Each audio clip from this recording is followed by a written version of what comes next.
종교 분야 1위 베스트셀러 기독교 세계관의 저자 김민호 목사님의 신간 분별은 개념이다가 출간되었습니다. 이 책은 신앙용어 정리 시리즈의 마지막 책입니다. 신앙은 개념이다, 예배는 개념이다도 개정판으로 함께 출간되었습니다. 예스24 교보문고에서 구매 가능합니다. 하나님 말씀 보셨습니다. 하나님 말씀 로마서 1장 1절입니다.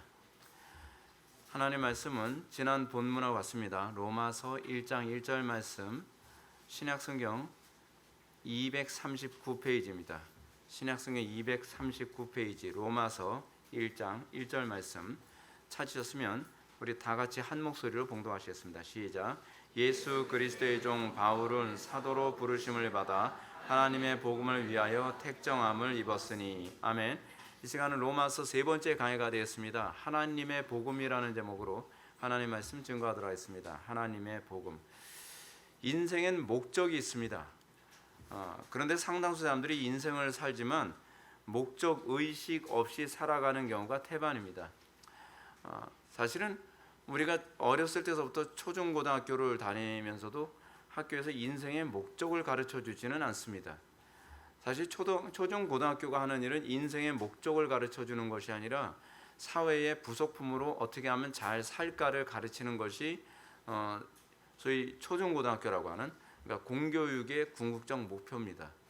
인생의 목표를 가르쳐 주는 것은 사실은 종교가 하는 일이고 철학이 하는 일이죠. 그런데 인생의 목표가 없이 살아간다는 것이 얼마나 끔찍한 일인지를 사람들은 잘 이해를 못합니다. 인생의 목표가 없다라고 하는 것은 뭐를 의미하냐면, 항해를 하는데 이 항해를 하는 배가 망망한 대에서 어디로 가야 되는지조차도 가늠을 못하고 있는 것과 똑같습니다. 한 아이가 태어납니다. 그 아이가 태어났다는 것은 이제 인생의 그 항구에서 출항을 시작했다는 걸 의미합니다. 경건한 부모님들은 이 아이가 태어나서 이제 어떤 방향으로 인생의 방향을 설정해야 될지를 가르쳐 주겠죠. 그 경건하고 현명한 부모님입니다.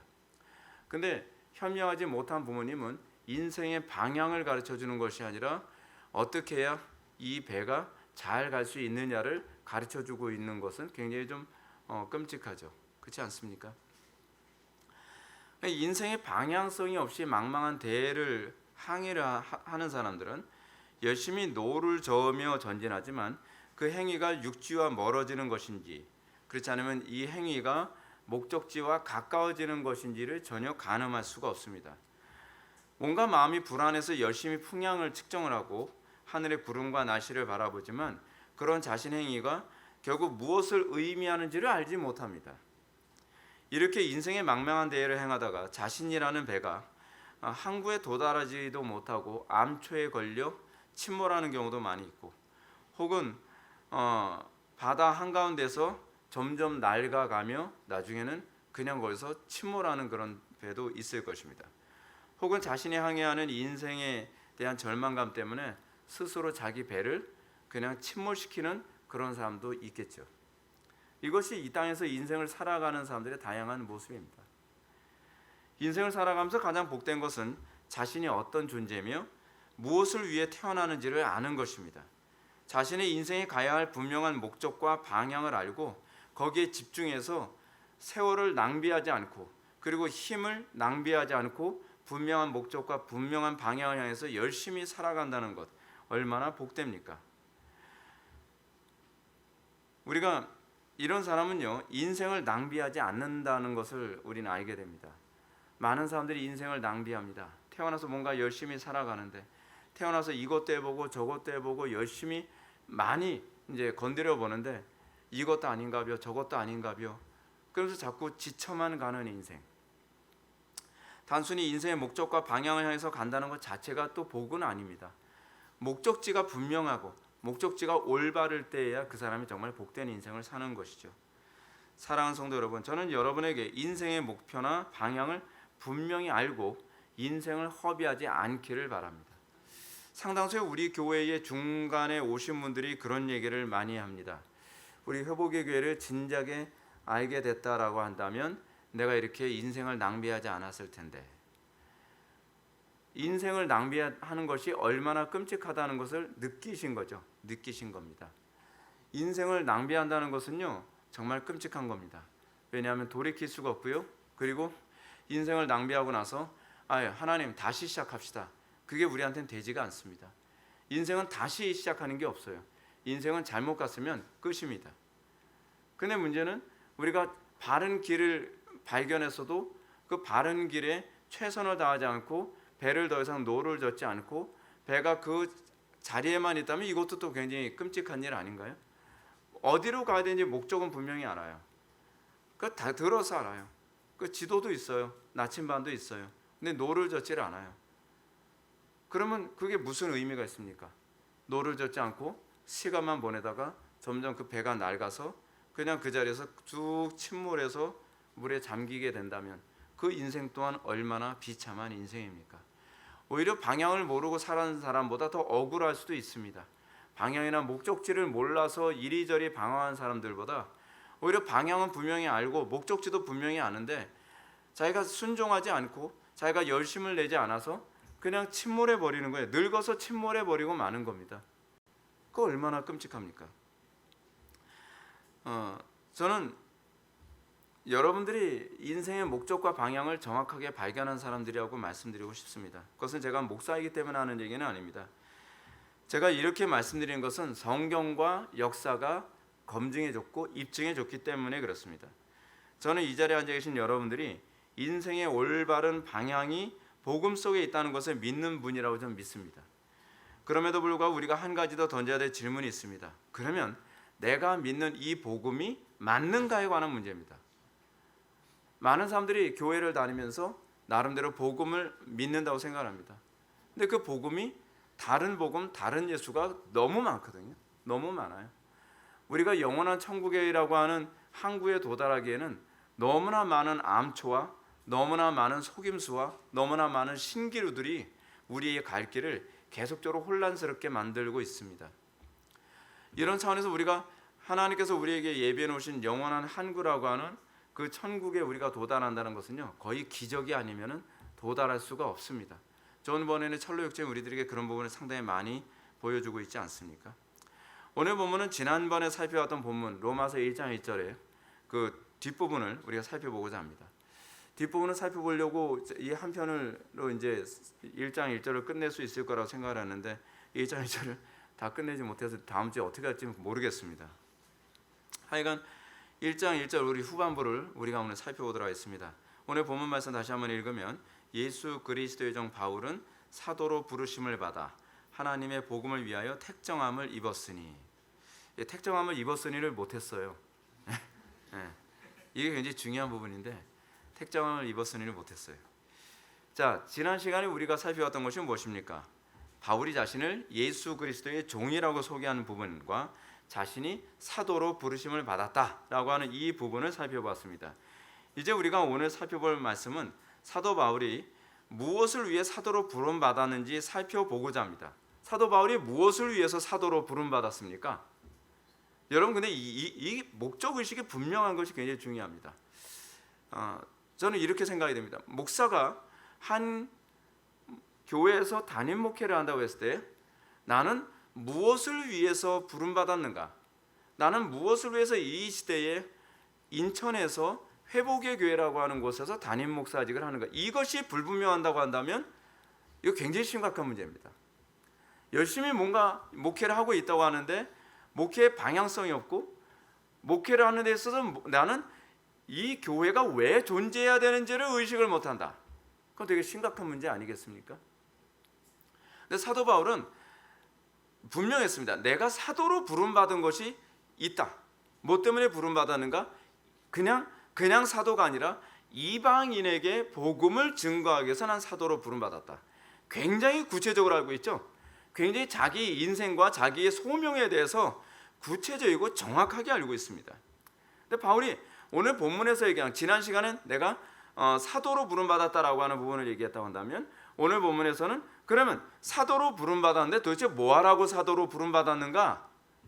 그 복음 전하라고요. 바울은 하나님의 복음을 위하여 택정함을 입었다라고 이렇게 얘기하고 있습니다. 하나님의 복음을 위해서. 여기서 그러면 우리가 좀 관심을 가져야 돼. 우리의 피상성을 좀 넘어서야 될 부분이 겁니다. 하나님의 복음? 그럼 하나님의 복음이 뭐냐? 우리 이 부분에 대해서 좀 질문을 던져봐야죠. 하나님의 복음이 도대체 뭡니까? 바울은 그냥 복음이라고 얘기하고 있지 않습니다. 바울이 여기서 하나님의 복음이라고 얘기합니다. 성경이 가르치는 좋은 소식은 우리가 흔히 기대하는 것처럼 인간의 욕망을 채워주는 그런 복음이 아닙니다. 우리에게서 우리가 복음으로 들리는 것은 과연 무엇입니까? 바울은 지금 여기서 하나님의 복음이라고 얘기합니다. 여러분들이 좋아하는 복음이 아니라 하나님의 복음이라고 얘기합니다. 하나님의 복음이라는 표현은 이 복음의 출처가 하나님이라는 겁니다. 하나님이 복음의 출처입니다. 인간에게서 나온 것이 아닙니다. 인간의 심리학이나 기술이나 처세술이 아니라는 겁니다. 또한 철학도 아니라는 겁니다. 바울이 말하는 복음은 신적인 것입니다. 이에 대해서 머레이 교수는 이렇게 말합니다. 여기서 강조하고자 하는 것은 복음의 신적 기원과 성격이다. 복음은 하나님으로부터 온 기쁜 소식이며 결코 신성을 잃지 않는다. 복음은 신성을 잃지 않습니다. 오늘날 우리가 느끼는 복음의 특징이 무엇입니까? 신성을 느낄 수가 없죠. 굉장히 인간적이죠. 굉장히 세속적이죠. 어떻게 좀 혐오스럽고 어떻게 보면 굉장히 광신적이죠. 우리는 오늘날 복음을 접하면서 가장 우리를 힘들게 만드는 것은 복음에서 신적인 것을 느낄 수 없다는 겁니다. 복음이 신적이라는 말의 의미가 무엇입니까? 그건 인간의 방법이 제시하는 것처럼 불완전한 것이 아니라는 겁니다. 오늘날 여러분들이 설교를 들으면서 여러분들이 오늘날 복음을 접하면서 느끼는 것이 무엇입니까? 요즘 강단에서 선포되는 말씀 들어보면 철학보다 수준이 없어. 저거 사람의 머리에서 나와도 저렇게 유치할 수 있지는 않을 것 같아. 그것이 오늘날 강단의 위기입니다. 오늘날 우리는 강단에서 온갖 음란 패설도 막 터져나오고 있고요. 몰상식함이 막 터져나오고 있고, 강단에서 하나님의 말씀이 선포된다고 그들은 얘기하는데 비합리적이고 그리고 몰상식하고 부도덕한 가르침이 계속 쏟아져 나오고 있습니다. 우리는 거기서 강단 설교의 신적임을 결코 느낄 수가 없습니다. 많은 사람들이 교회를 떠나는 이유 중에 하나가 무엇입니까? 저것이 어떻게 신적일 수가 있어? 저것은 너무나 인간적이고 저것은 상식적으로 생각해도 말도 안 되는 얘기 아니야? 이것이 오늘날 강단 설교의 문제입니다. 과거에 우리의 신앙의 선배들이 설교했을 때는 그들의 설교가 인간의 이성으로는 납득될 수 없었으나 그 설교가 신적인 위엄과 그리고 신적인 하나님만이 하실 수 있는 지혜가 쏟아져 나오는 것이 강단 설교의 웅장함이었습니다. 우리는 또한 이 신적 기원이라는 것에 대해서 이렇게 생각할 수 있습니다. 인간의 타락한 본성이나 탐욕 혹은 이기심에 기쁨이나 만족을 주는 것이 아니라는 것입니다. 오늘날 많은 사람들이 소위 복음되기를 원하는 것이 무엇입니까? 내 이기심을 채워주는 것 아닙니까? 저 설교가 나에게 행복을 가져다주는 길을 제시한다든지 나에게 성공을 제시한다든지 내 인간의 어떤 욕망을 채워준다면 굿 뉴스. 근데 복음은 그런 것들에 관심이 없습니다. 그런 것과 거리가 멉니다. 불교처럼 또한 깊은 명상이나 어떤 수행 가운데서 깨달은 것이 복음이 아닙니다. 그죠? 혹 위대한 어떤 스승에 의해서 배운 것도 아닙니다. 그렇습니다. 복음은 인간에서 나올 수 있는 성격의 것이 아닙니다. 복음은 철학과 분명히 구별됩니다. 복음은 우리의 인간의 머리에서 나올 수 있는 명상에서 나올 수 있는 그런 것들이 아니라는 것입니다. 특히 흥미로운 사실은 바울이 말하는 복음이 다른 사도들에게 배운 것도 아니라는 겁니다. 사도들한테 찾아가서 나에게 복음을 학습시켜 주십시오 라고 해서 알게 된 복음이 아니라는 거예요. 갈라디아서 1장 11절부터 12절 말씀을 보면 바울이 이렇게 얘기합니다. 형제들아 내가 너희에게 알게 하노니 내가 전한 복음은 사람의 뜻을 따라 된 것이 아니니라. 이는 내가 사람에게서 배운 것도 아니요 받은 것도 아니요 배운 것도 아니요 오직 그리스도의 계시로 말미암은 것이니라. 사도 바울은 자신의 복음이 어디서 학습된 그런 복음이 아니라고 얘기합니다. 오로지 그리스도로부터 받은 복음이라고 얘기하고 있습니다. 그 바울이 뭐라고 얘기합니까? 사람의 뜻을 따라 되는 것이 아니다라고 얘기합니다. 사람의 의지와 지혜와 사람의 경험에서 나온 또는 사람의 철학 또는 과학적 방법론, 심리학 인간의 지혜들의 모임 그런 것들이 결코 아니라는 것입니다. 오늘날 강단의 설교의 위기는 무엇이냐면 하나님의 지혜를 인간의 지혜 수준으로 끌어내리고 있다는 사실입니다. 하나님의 지혜를 철학화시키고 있고 하나님의 지혜를 심리학화시키고 있고 하나님의 지혜를 마치 마케팅 전술로 바꿔버려서 신적 기원으로서의 하나님의 말씀을 마치 인간적인 수준으로 다 떨어뜨려 버렸다는 것이 오늘날 강단 설교의 위기입니다.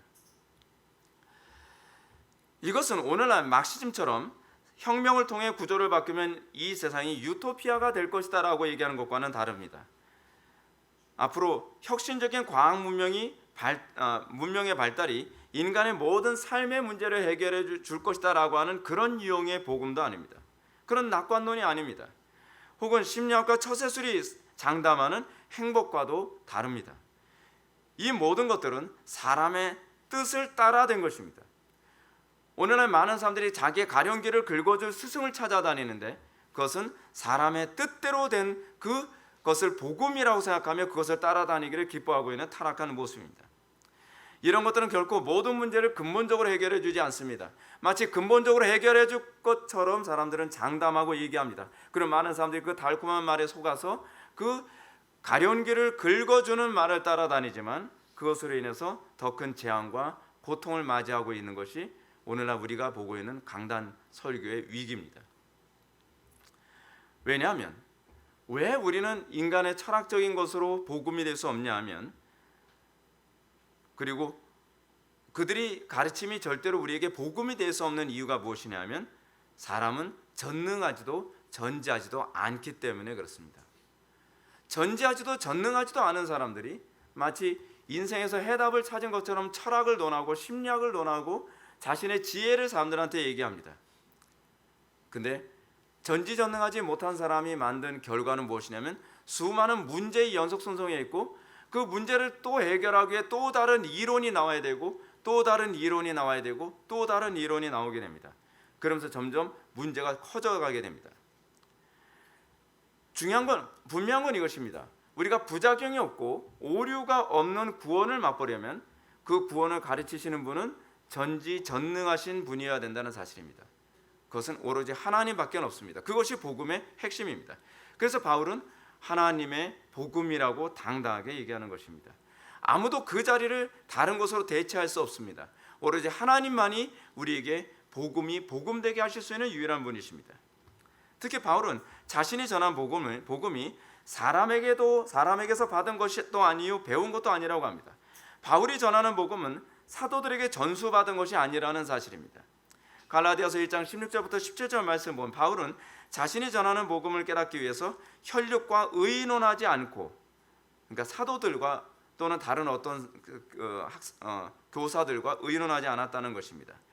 또 나보다 먼저 된 사도된 자들을 만나려고 예루살렘으로 가지 아니하고 아라비아로 갔다라고 얘기하고 있습니다. 왜 아라비아로 갔을까요? 주석은 이렇게 언급합니다. 바울은 다메섹 도상에서 예수를 만남으로 그의 삶과 가치관이 변화되었지만 자신이 경험한 계시를 체계화하는 데는 많은 시간이 필요했을 것이다. 이는 마치 예수께서 그의 사역을 준비하시면서 세례를 받으시고 광야에 나가 기도하신 것과 유사하다. 바울은 광야에서 혈육과 분리되고 예루살렘에 있는 다른 그리스도인들의 영향도 받지 않고 하나님과의 개인적인 교제를 통하여 자신에게 주어진 특별한 계시, 즉 이방인들을 향한 하나님의 뜻을 발견하고 그 사역을 위하여 준비하는 기간을 가졌다. 이렇게 얘기하고 있습니다. 놀라운 점은 이것입니다. 바울에게 복음은 이론적으로 사람들에 의해 학습된 것이 아니라는 사실입니다. 물론 복음은 지적입니다. 그리고 이론적인 체계를 가지고 있습니다. 그러나 바울에게서 복음은 이론이기 이전에 자신의 삶 전체를 변화시킨 어떤 사건이었습니다. 어떤 능력이었습니다. 오늘날 우리가 복음을 이해하는 데 있어서 굉장히 잘못 이해하고 있는 것 중 하나는 무엇이냐 하면 우리는 복음을 자꾸 누구에게 배우는 이론이나 어떤 사상이라고 생각하는 경향이 굉장히 많다는 사실입니다. 바울에게 있어서 복음은 능력이었습니다. 바울이 복음을 이렇게 얘기합니다. 하나님을 아는 것을 대적하여 높아진 것을 다 무너뜨리고 모든 생각을 사로잡아 그리스도에게 복종하게 하느니라. 바울에게 복음은 자기 심령 속에서 이런 역동적인 역사가 일어났었습니다. 바울은 복음을 알고 난 이후에 하나님을 향해서 아는 것을 대적하여 높아진 것들이 다 무너져 버리고 말았습니다. 내가 나름대로 알고 있다고 생각했고 자기가 나름대로 디자인하고 있었던 하나님에 대한 모든 이해가 복음 안에서 다 무너졌습니다. 그는 가마리엘 학파였습니다. 그는 한쪽은 사두개인이었고 한쪽은 바리새인이었습니다. 나만큼 신학을 아는 사람이 있으면 나와보라고 할 만큼 바울은 신학적으로 그 누구보다 탁월하다고 생각했고, 그래서 사도 바울은 하나님을 아는 것을 대적하여 높아진 상태였습니다. 그러나 그가 복음을 접하고 나서 그 복음이 자기 심령 속에서 일어난 사건은 무엇이냐면 그 놀라운 복음이 이 모든 교만했던 것을 다 무너뜨리더라는 것입니다. 모든 생각을 사로잡아서 그리스도에게 복종하게 만들었다는 사실입니다. 그래서 사도 바울에게 있어서 복음은 이론이 아니었습니다. 자기 자신의 삶 전체를 하나님께 복종하고 하나님께 굴복하게 만들고, 그리고 자기 자신의 모든 교만함을 송두리째 다 무너뜨리는 엄청난 사건이었습니다. 바울에게 있어 복음은 그리스도께 자기 자신을 복종케 하는 하나님의 강력이었습니다. 중요한 사실은 바울에게 복음은 이론적으로나 지적으로 감탄스럽기 때문에 복음이라고 얘기하는 것이 아닙니다. 자 봐라, 이 복음이 얼마나 논리적이냐. 자 봐라, 이 복음이 얼마나 지적인가. 자 봐라, 이 복음이 얼마나 세상 철학보다 더 합리적인가 보라. 아니요, 바울에게서 복음은 그렇기 때문에 복음이 아니었습니다. 바울에게서 복음은 자기 삶을 변화시켰기 때문입니다. 바울에게서 복음은 자기의 영혼 전체를 완전히 흔들어 놓았고 자기의 삶을 그리스도께 온전히 복종시켰으며 자기의 삶 전인격이 변화되게 됐기 때문에 그에게는 복음이었던 것입니다. 그러므로 바울은 로마서 1장 16절에서 이렇게 얘기합니다. 복음은 모든 믿는 자들에게 구원을 주시는 하나님의 능력이라고요. 바울은 복음을 설명할 때 주로 능력이다, 강력이다, 이런 굉장히 체험적인 언어를 많이 사용하고 있습니다. 바울에게 있어 복음은 하나님의 능력이었습니다. 그렇기 때문에 바울이 전하는 복음에는 능력과 확신이 있었습니다. 오늘날 이 시대 교회가 왜 능력과 확신이 결핍되어 있습니까? 지식과 정보가 부족하기 때문입니까? 성경과 성경 해석서가 더 많이 보급되지 않았기 때문입니까? 그렇진 않죠. 우리는 어느 때보다 더 많은 성경을 가지고 있습니다. 아마 집집마다 성경은 한 권이 아니라 여러 권을 갖고 있을 것입니다. 계속적으로 새롭게 번역되어진 성경, 번역된 성경 우리는 쥐고 있습니다. 영어로도 번역되고요. 그리고 한국어로 번역된 것도 우리는 다양한 번역서를 보게 됩니다. 그리고 우리는 어느 때보다 더 많은 신학적인 책들을 우리는 접할 수가 있습니다. 우리는 수많은 신학적인 서적, 우리가 신학자만큼의 지식을 갖기를 마음을 먹는다면 우리는 그만큼의 지식을 쌓을 수 있을 만큼 서점에서 얼마든지 그런 책들을 사서 구입해서 볼 수가 있는 그런 시대에 살고 있습니다. 그럼에도 불구하고 왜 기독교가 무능합니까? 그럼에도 불구하고 왜 오늘날 복음은 감히 하나님의 능력이라고 얘기할 수 있을 만한 자신감을 우리들에게 제공하지 못하고 있는 것이겠습니까? 그 이유는 과연 어디에 있습니까? 그 이유는 복음이 사람에게 배운 지식에서 벗어나지 않기 때문에 그렇습니다. 복음은 지식으로 배우는 것이 필요합니다. 필요하지 않은 것이 아닙니다. 진정으로 복음을 알기 위해서는 하나님께서 우리의 심령을 깨우치시는 것이 필요한 것이지 우리에게 있어서 지적인 것들은 그다지 많지 않아도 됩니다. 하나를 알더라도 성령의 조명 가운데서 알게 되어진 그 지식은 우리의 삶을 변화시키지만 우리가 신학적인 책을 수백 권을 읽어도 아무런 조명을 받지 못했다고 한다면 그것은 우리에게 바울 같은 담대함과 바울과 같은 확신을 가져다 주지 못합니다. 오늘날 교회가 세상 앞에서 그 철학 앞에서 왜 우리는 쪼그라들고 있습니까? 세상의 철학자들이 더 똑똑하게 보입니까? 사도 바울은 세상 철학을 초등학문이라고 얘기하는 당당함을 보여주고 있습니다.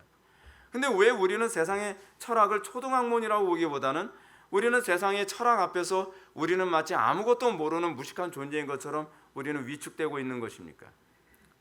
그 이유가 어디 있죠? 우리는 복음의 능력을 경험해 본 적이 없기 때문에 그렇습니다.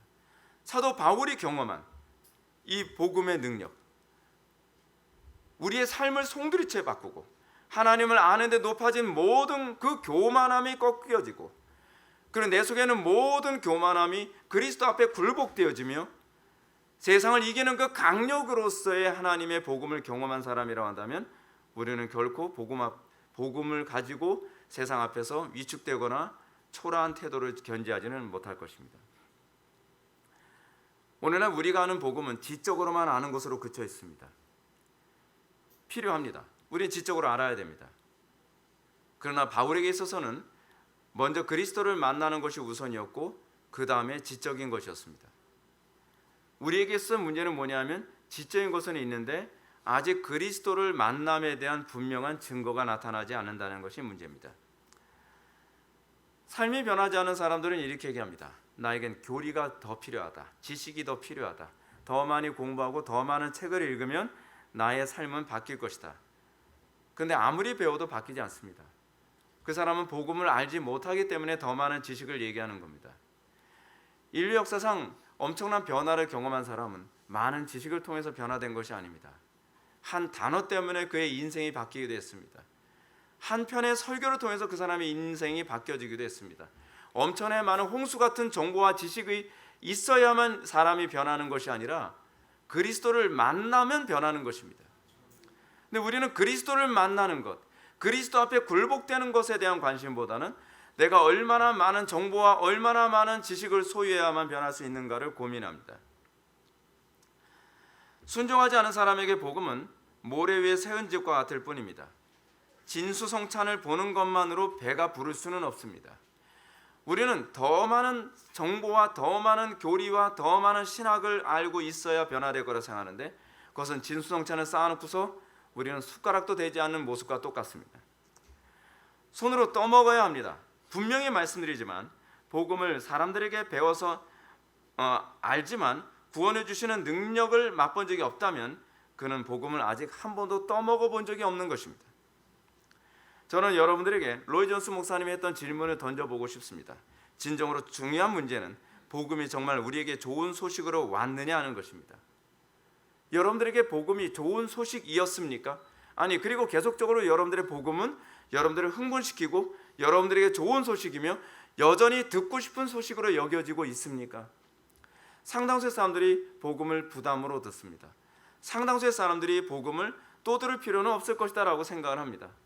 상당수의 사람들이 맨날 듣는 얘기, 그냥 또 주일날 예배 안 드리면 안 되니까 또 그냥 설교 듣는 거지 뭐, 그런 식으로 형식적으로 복음을 듣는 사람들이 굉장히 많습니다.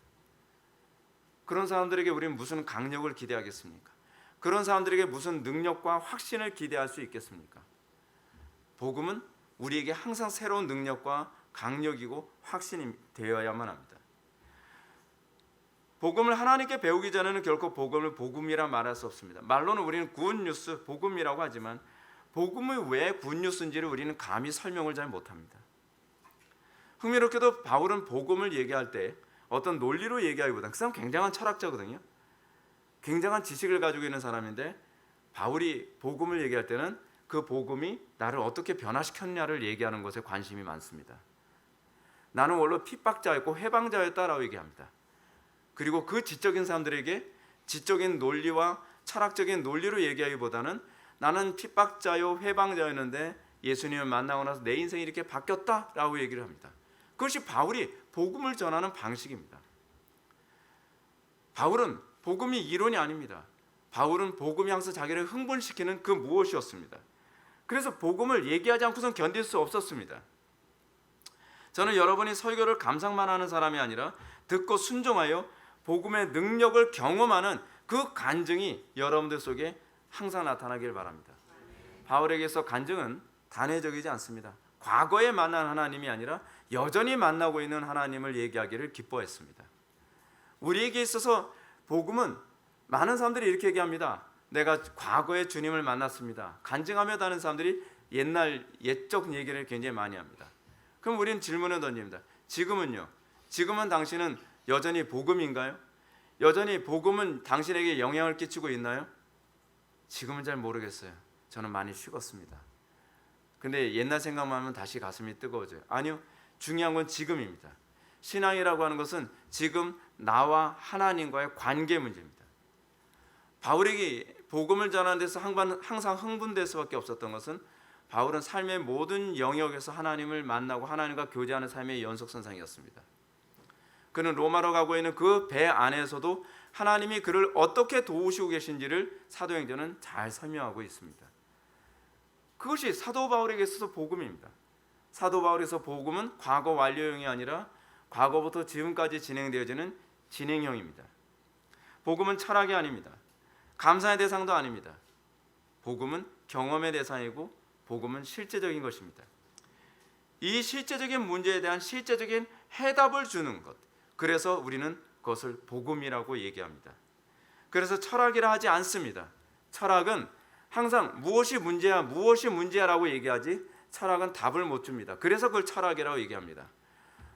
오늘날 개혁파 교회가 자꾸 문제가 되고 있는 것이 무엇이냐 하면 한국 교회가 뭐가 문제다라고 얘기를 하지만 궁극적으로 그것에 대한 솔루션을 제공하지 못하고 있습니다. 그러면 철학입니다. 그래서 자꾸 개혁파는 어떻습니까? 새로운 논문, 새로운 어떤 학문을 계속 개발하는 데만 관심을 갖습니다. 바울은 그렇지 않았습니다. 바울에게 있어 복음은 항상 역동적이고 현재적이며 실제적이고 그리고 해결책이 있는 것이었습니다.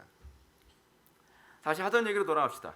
바울은 복음을 사람에게 배우지 않았다고 합니다. 그는 복음을 배우기 위해 베드로나 다른 사도들을 찾아가지 않았습니다.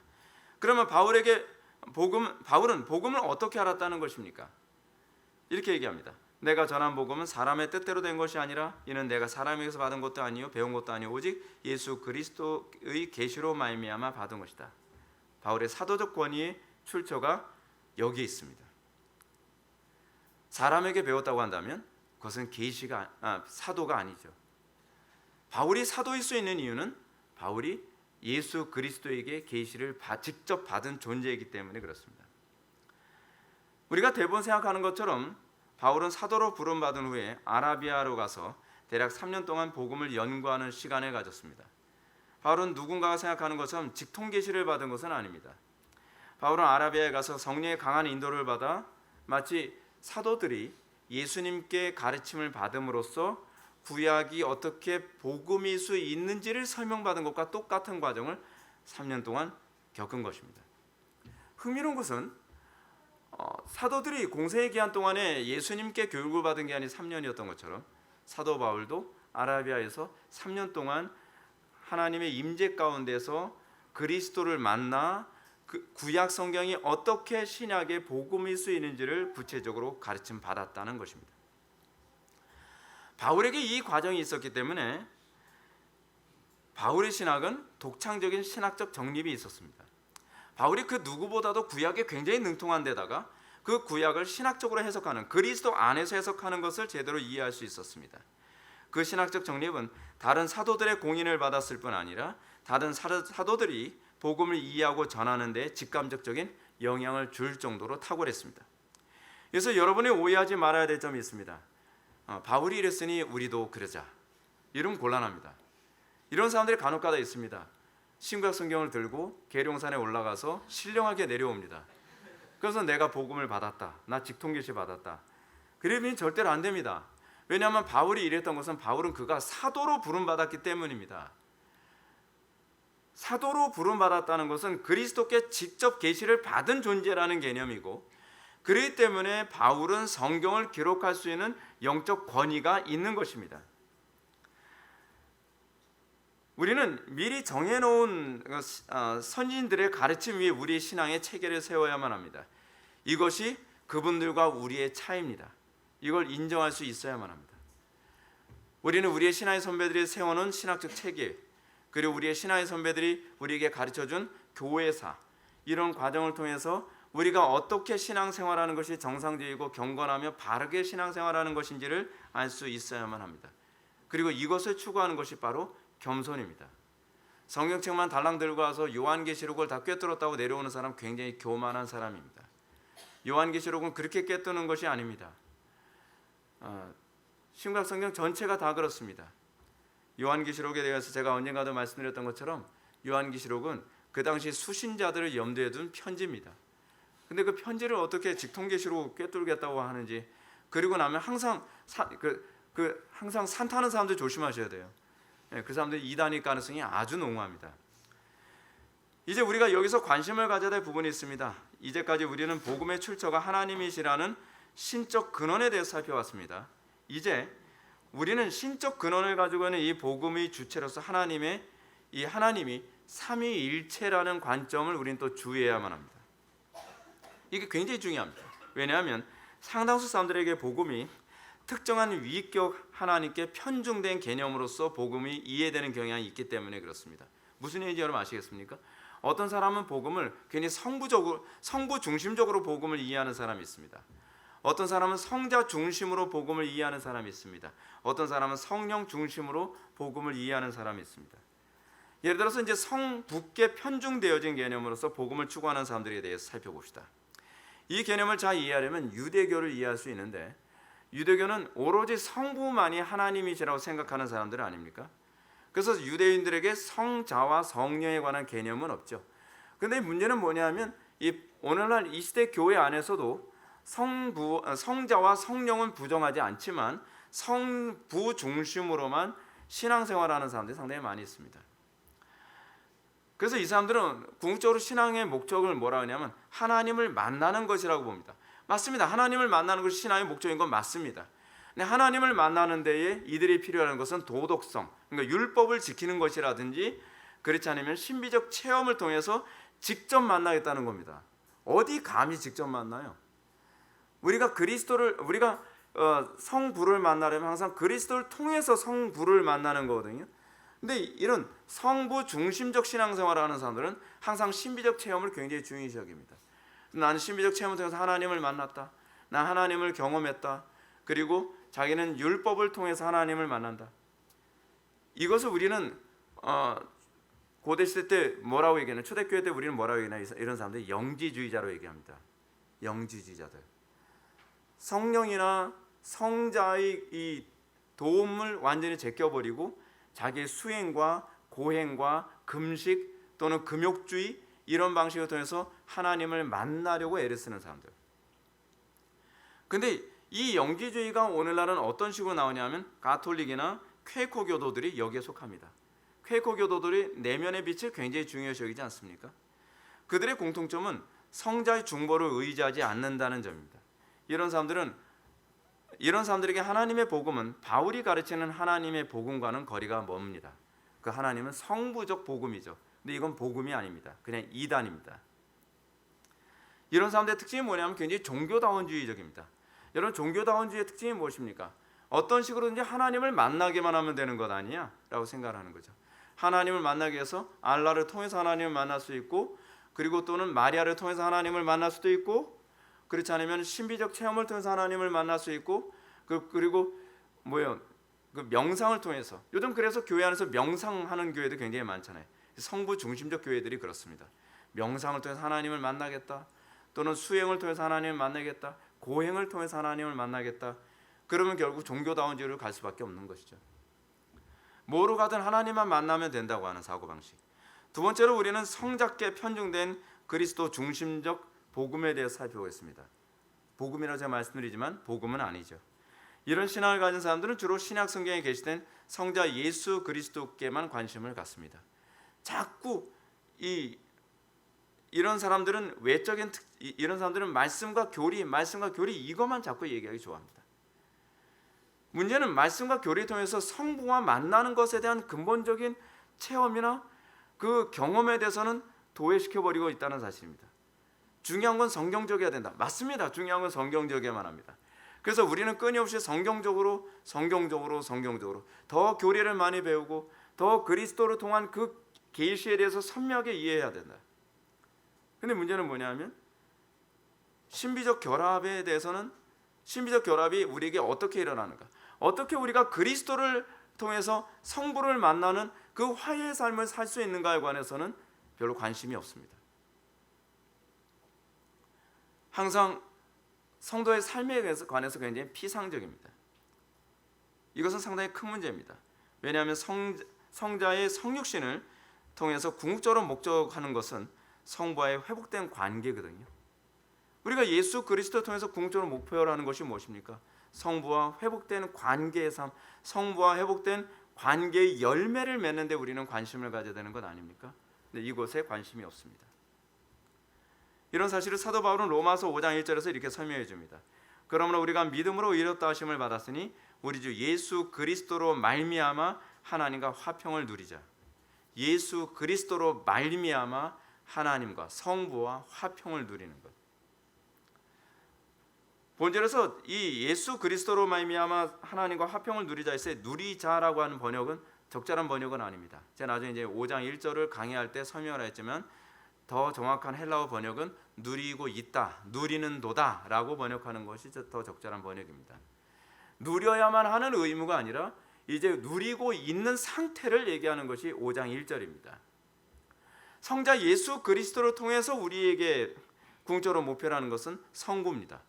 성부와 화평의 관계를 누리는 것. 근데 성자 중심적인 교회들은 궁극적으로 어떻게 내가 성부 하나님과 화평한 삶을 살고 있느냐에 관한 근본적인 경험과 열매에 대해서는 크게 관심을 갖지 않습니다. 오히려 그 열매에 관해서, 그 경험에 관해서 얘기를 하게 되면 경험주의자라고 몰아붙이기를 굉장히 좋아합니다.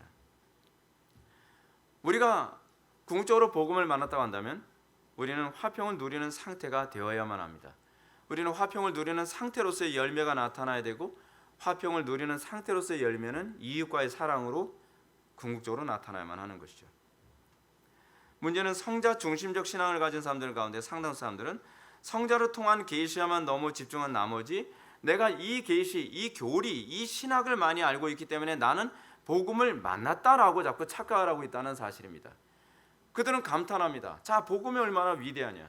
근데 복음이 위대하지만 그것이 그들은 지적인 위대함을 찬양하고 있을 뿐이지 실제로 그들의 삶 가운데 복음이 나에게 어떤 변화와 영향을 줬느냐에 관해서는 아무것도 할 얘기가 없습니다. 이것이 성자 중심적 신앙생활의 문제입니다. 이런 사람들은 형제들과 분리되는 걸 아무렇지도 않게 생각합니다. 오히려 성부 중심적인 신앙생활하는 사람들과 정반대죠. 성부 중심적 신앙생활하는 사람들은 종교 통합주의로 간다고 하면 성자 중심적 신앙생활하는 사람들은 형제들과의 끊임없는 분열주의로 가는 모습으로 나타납니다. 세 번째로 성령 중심적으로 하나님의 복음을 이해하는 사람들에 대해서 살펴봅시다. 여러분들이 제가 얘기 안 해도 굉장히 잘 떠오르는 사람들입니다. 그렇죠? 우리나라에서 굉장히 흔하니까. 여러분들은 성령의 신비적 체험에만 관심을 갖습니다. 성령이 주시는 체험과 능력과 은사에만 관심을 갖습니다. 놀라울 정도로 성령을 체계적으로 이해하는데도 관심이 없습니다. 항상 이들의 관심이 뭐냐면 능력이 나타나느냐, 어떤 체험을 했느냐, 환상을 봤느냐, 꿈을 꿨느냐, 장풍이 나갔느냐, 그렇지 않으면 병자가 고침을 받았느냐, 귀신이 쫓겨났느냐, 어떤 능력과 이사와 기적이 나타나느냐에 관해서만 관심을 갖습니다. 진리에 옳고 그르면 관심이 없습니다. 이 사람들은 모여서 대화를 나눠도 나 지난번에 이런 꿈 꿨다. 좋겠다. 나는 지난번에 기도하는데 이런 환상을 봤다. 막 이런 어떤 신비한 체험을 했다. 막 이런 얘기들. 이게 성령 중심적으로 신앙생활하는 사람들의 특징입니다. 자기가 하나님과 정말 올바른 관계에 있는지도 관심이 없습니다. 성령 받았으면 신앙이 다 됐다고 생각을 합니다. 이 성령 중심적인 신앙생활하는 사람들의 특징이 뭐냐면 진리에 옳고 그르면 관심이 없습니다. 단순히 성령께서 주시는 영적 분위기, 귀신을 쫓고 은사가 나타나고 종교적 효율성, 그러니까 얼마나 이 은사를 통해서 많은 사람들이 몰려들었고 많은 사람들이 능력을 행하게 되는가, 병고침을 받았는가, 이런 거에만 주로 관심을 갖습니다. 그래서 이들은 항상 교회에 와서 종교적 엑스타시를 느끼는 거에만 관심을 갖습니다. 흐느끼어 울고, 그리고 어떤 신비적 체험을 하고 뒹굴고 불을 받고 뜨거워지고, 이것이 없으면 자기의 신앙이 크게 잘못된 것이라고 생각을 합니다. 이들에겐 진리로 인한 거짓과 불의와 불경건으로부터 해방에 별로 관심이 없습니다. 또한 율법을 통해 성부 하나님과 사랑과 친교의 교제를 갖는다는 것도 별로 관심이 없습니다. 굉장히 무율법적이고 굉장히 부도덕하며 그리고 비성경적이고 그리고 비교리적입니다. 하다못해 교리를 굉장히 혐오하기까지 합니다. 이런 종류의 사람들은 하나님의 복음을 안다고 고백하지만 사실은 알지 못하는 사람들입니다. 이들도 스스로 그리스도인이라고 얘기하지만 사실은 그리스도인들이 아닐 가능성이 농후합니다. 왜냐하면 그리스도인이란 삼위일체 하나님의 은총을 통한 복음을 알게 된 사람들이기 때문에 그렇습니다. 그렇기 때문에 바울이 얘기하는 하나님의 복음이란 삼위일체 하나님의 복음으로 이해하는 것이 옳습니다. 그렇다면 하나님 삼위일체 하나님의 복음이란 무엇입니까? 자, 이 부분에 대해서 대답합시다. 이는 성부 하나님의 작정과 성자 예수님을 통한 구원의 성취, 그리고 성령 하나님의 의한 개개인의 구속의 적용을 알게 된 사람들입니다. 그러므로 삼위일체 하나님의 복을 받게 된 사람들은 하나님의 작정에 큰 관심을 갖습니다. 여러분들 구원받았습니까? 여러분들이 그 삼위일체 하나님의 그 복음을 알게 됐습니까? 그렇다면 여러분들에 나타나는 것은 하나님의 작정에 대한 관심입니다. 우리는 구원받기 전에는 나의 작정에만 관심을 가졌습니다. 내 인생의 계획, 나는 어떻게 살 것인가에 관한 항상 나의 계획과 나의 작정에만 관심을 갖던 사람이었습니다. 그러나 우리가 삼위일체 하나님의 그 복음을 경험하고 난 이후에 우리의 관심은 영원하신 하나님의 작정에 관심을 갖게 됩니다. 아버지 하나님의 영원하신 작정, 그들은 무엇보다 먼저 자신의 구원이 창세 전부터 하나님의 선하신 작정의 결과라는 것을 깨달을 뿐만 아니라 하나님의 선하신 작정과 계획이 나를 통해서 어떻게 이루어지길 원하시느냐에 관심을 갖습니다. 사도 바울은 그걸 알았습니다. 그래서 사도 바울이 구원을 받고 난 이후에 그는 내가 구원받은 것이 하나님의 선하신 작정, 그분의 영원하신 계획 가운데 있었다라고 얘기합니다. 창세 전에 나를 구원하시길 작정하셨다. 근데 창세 전에 구원하기 작정하셨다는 이 말에는 하나님께서 창세 전에 나를 통해 이방인의 구원을 위해서 나를 선택하셨다라고 하는 작정에 대한 인식이 있는 겁니다. 단순히 천당 간다는 얘기가 아닙니다, 여러분. 우리의 구원이, 우리가 성부 하나님의 그 구원의 은총을 알게 되었을 때에 우리는 굉장히 그릇이 커집니다. 우리는 굉장히 포괄적인 안목으로 세상을 바라보게 됩니다. 우리는 하나님의 영원한 작정 안에서 하나님의 영원하신 계획의 일부로 내가 구원을 받았다는 것을 알게 됩니다. 그래서 사도 바울은 얘기합니다. 내가 헬라인과 이방인들에게, 야만인들에게 내가 빚을 진 자로다 라고 얘기하고 있습니다.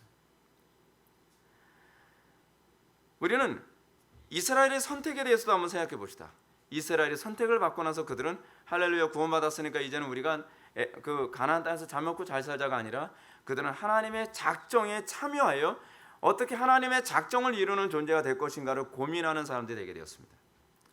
그것이 구원받은 이스라엘이 삼위일체 하나님의 구원에서 나타나는 모습이었습니다. 또 하나 볼까요? 예수님은 산상수훈을 통해서 구원받은 성도들이 어떻게 기도해야 될 것인가를 가르치십니다. 이렇게 가르칩니다. 나라가 임하시며 뜻이 하나님의 작정이 하늘에서 이루어진 것처럼 땅에서도 이루어지이다. 이렇게 기도하라고 얘기합니다. 구원받은 성도들은 뭐에 관심을 갖게 된다는 겁니까? 하나님의 작정. 하나님께서 왜 나를 태어나게 하시는가? 우리가 옛날에 뭐 생일 축하할 때 왜 태어났니? 왜 태어났니? 뭐 그런 노래를 이제 불렀는데 우리는 구원받고 난 이후에 내가 왜 태어난지를 알게 되는 것입니다. 하나님의 선하신 작정이 어떤 포지션을 필요로 해서 나를 선택하셨고 나를 구원하셨다라고 하는 것을 알게 되는 것입니다. 우리가 정상적인 삼위일체 하나님의 복음을 알게 된 사람이라면 누구라도 이런 관심의 변화가 나타나는 것이 정당합니다. 그래서 소명이 구원과 같이 따라오는 이유가 바로 거기에 있는 것입니다. 또한 삼위일체 하나님의 복음을 알게 된 성도는 성자 예수 그리스도를 통한 계시와 중보만을 바라보게 됩니다. 베드로는 얘기합니다.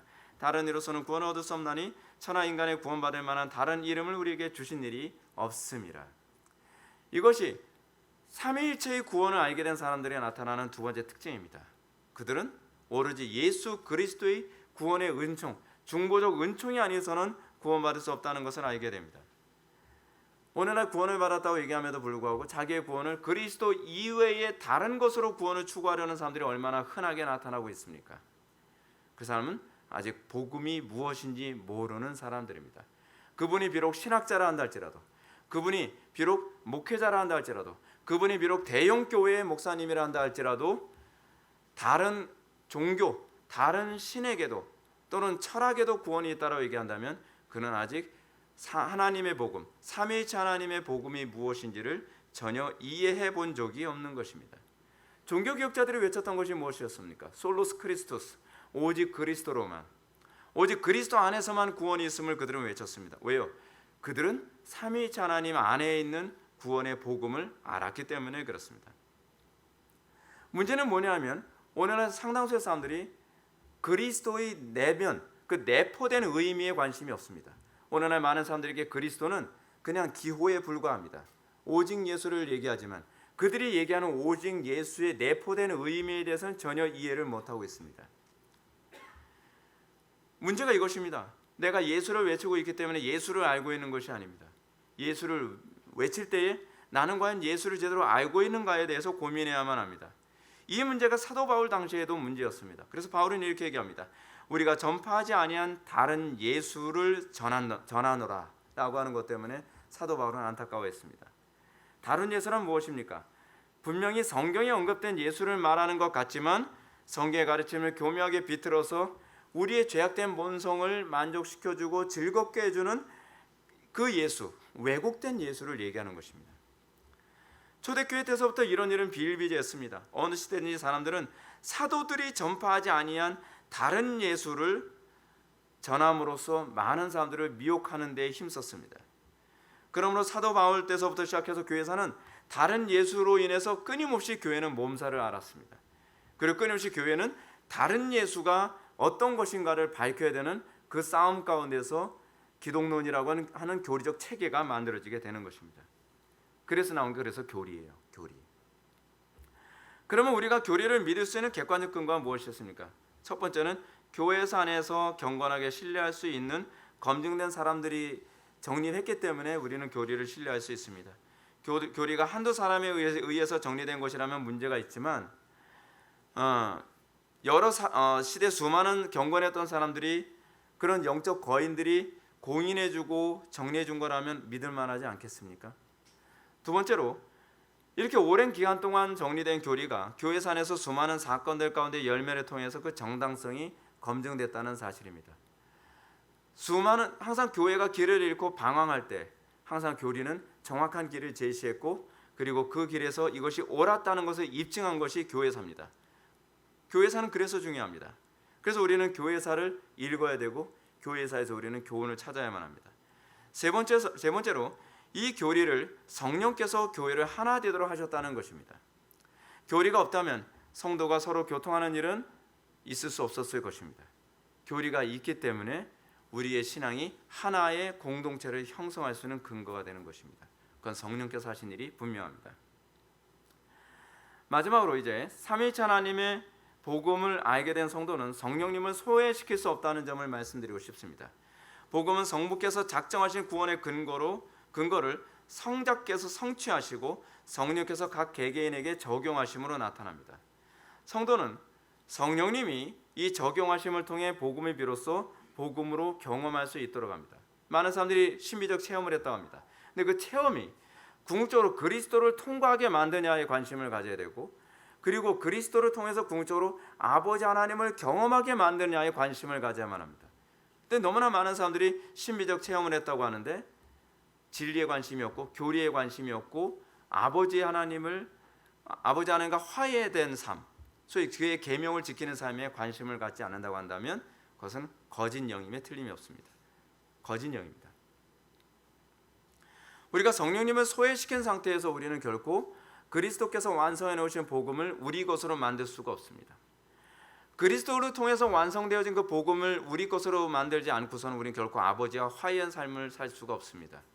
우리가 아버지와 화해한 삶을 살 수 있는 것은 그리스도의 의를 전가받음으로만 가능하기 때문에 그렇습니다. 그리고 그리스도의 의가 전가됨으로 아버지와 화해된 삶이 나타나는 방식은 율법입니다. 율법을 지키지 않고 하나님과 화해된 삶을 얘기하는 것은 거짓말입니다. 근데 오늘날 개혁파 교회 안에서도 나타나는 문제가 무엇이냐면 율법을 얘기하는데 문제는 뭐냐면 성령님을 소외시킴으로 말미암아 복음이 가져다주는 감격이 나타나지 않는다는 사실입니다. 복음은 우리의 삶을 변화시킵니다.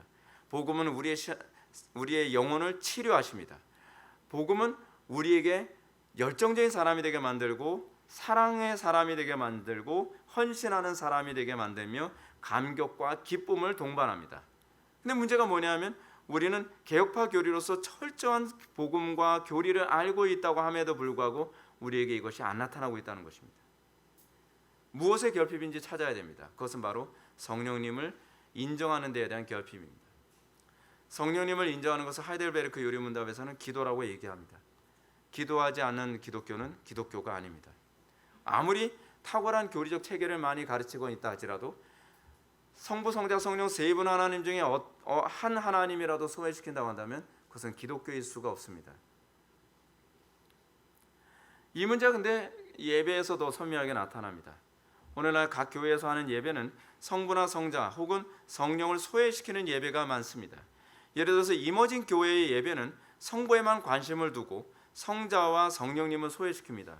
이머징 교회라고 하는 건 여러분 들어보셨습니까? 이머징 교회라고 있습니다. 예배 가운데 자신이 그림을 그리고 싶으면 그냥 그림 그려요. 뭐 음악을 하고 싶으면 뭐 찬양을 해요. 그리고 명상하고 싶으면 명상해요. 성경을 읽고 싶으면 성경도 읽어요. 지 멋대로죠 뭐. 근데 문제는 뭐냐면 이머징 교회는 이거예요. 자연스럽게 하나님을 만나게 해줘야 된다는 거예요. 하나님을 만나게 해주기 위해서 우리는 더 이상 전통적이고 고리타분하며 더 이상 권위주의적인 방식으로 사람들에게 강요해서는 안 된다. 그들이 하나님을 자연스럽게 만나도록 해줘야 된다. 그림을 통해서 하나님 만날 수 있다는 거예요. 계시는 그다지 중요하지 않아요. 이들은 그냥 성부 하나님을 만나는 데만 초점을 맞춥니다. 신앙은 하나님과 만나는 경험이라고 얘기하는 거죠. 그럴싸하죠. 맞는 얘기이기도 하지만 틀린 얘기이기도 합니다. 우리는 성부 하나님과 만남이 신앙이라는 말에 대해서는 어느 정도 동의할 수 있을지 모르지만 그 성부 하나님을 어떻게 만나느냐에 관해서는 동의할 수가 없는 것입니다. 그리고 우리가 성자와 성령을 통하지 않고는 아버지께 갈 수 없다는 것 또한 우리는 인정해야만 합니다. 그런데 그걸 인정하지 않습니다. 그것이 이머징 교회 예배의 가장 심각한 문제입니다. 이와 다르게 그리스도 중심적인 예배는 오로지 교리와 말씀에만 집중합니다. 물론 하나님의 작정에도 관심을 갖습니다. 그러나 애석하게도 성령님을 소외시킴으로 예배는 냉랭하고 무미건조하며 지성적 날카로움만 번득일 뿐입니다. 성령 중심적 예배는 어떻습니까? 하나님의 선하신 작정이나 성경의 올바른 이해는 철저히 무시됩니다. 항상 불받고 체험하고 뒹굴고 성령의 감동, 강단에 서서 설교하는 사람도 하나님께서 오늘 나에게 이렇게 말씀하시라고 감동을 주셨습니다. 성경 연구는 하나도 안 합니다. 그냥 오늘 이 시간 하나님께서 주신 말씀 하면서 준비도 안 하고 있다가 딱 펴가지고 또 무리에게 이르시되 네가 할 일을 하라. 뭐 이렇게 가론 유다가 자살을 했더라. 뭐 이런 아이고 이게 아닌데 왜 자꾸 이 구절이 나오지? 이런 식의 이것이 성령의 신비한 역사라고 자꾸 착각을 하는데 그거는 신비한 역사가 아니라 악령의 역사가 아닌가 싶습니다. 이 사람들은 항상 감정이 중요합니다. 체험이 중요합니다. 그리고 감정으로 설교를 가득 채우는 일도 굉장히 흔합니다. 설교를 한다고 하는데 본문 해석은 하지 않고 간증으로만 한 편의 설교를 다 끝내버리고 맙니다. 그리고 장시간에 걸친 CCM 찬양, 월십 댄스, 신비한 은사 집회, 자 다들 나오십시오, 안수합시다. 그러면서 병을 치료하고 귀신을 쫓고 이런 것에만 관심을 갖습니다. 제가 분명히 말씀드리고 싶은 것은 예배는 오로지 성삼위 하나님께 향해야 된다는 사실입니다. 우리는 어떤 한 하나님에게도 소외가 돼서는 안 됩니다. 성부, 성자, 성령, 거룩하신 성삼위 하나님을 찬양하는 것이 예배입니다. 그래서 우리가 예배 순서 속에 우리가 삼위일체 하나님 찬양송이 있는 이유가 바로 그겁니다.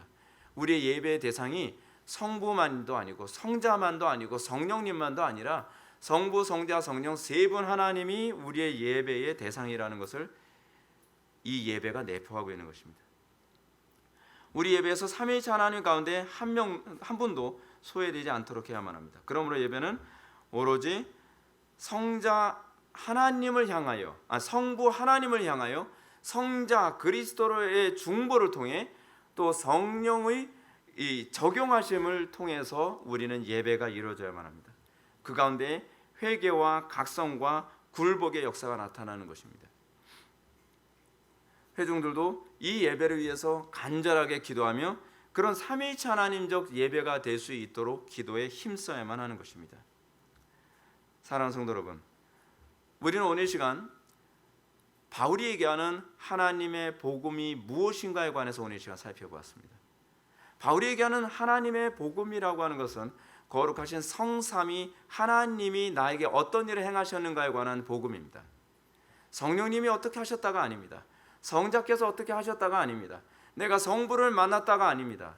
어떻게 그리스도의 복음을, 그리스도의 중보와 성령의 적용하심을 통해 내가 성부 하나님과 화해한 관계가 됐다는 것, 그것이 사도 바울이 얘기하는 하나님의 복음입니다. 여러분들에게 이 놀라운 복음의 역사가 나타나고, 그래서 여러분들이 증거하는 그 복음의 증거가 삼위일체적인 증거가 되기를 주님의 이름으로 축원합니다. 기도하시겠습니다. 사랑이 많으신 하나님 아버지, 우리가 오늘 이 시간 사도 바울이 전했던 복음이 무엇인가, 하나님의 복음이 무엇인가에 관해서 살펴보았습니다. 아버지 하나님, 우리에게 바울과 같은 복음을 깨닫는 은혜가 부어지게 하여 주셨고, 그 안에서 우리가 주의 복음을 증거하는 데 있어서 담대함과 열정과 기쁨이 있게 하여 주옵소서. 예수님의 거룩하신 이름으로 기도 올려옵나이다. 아멘.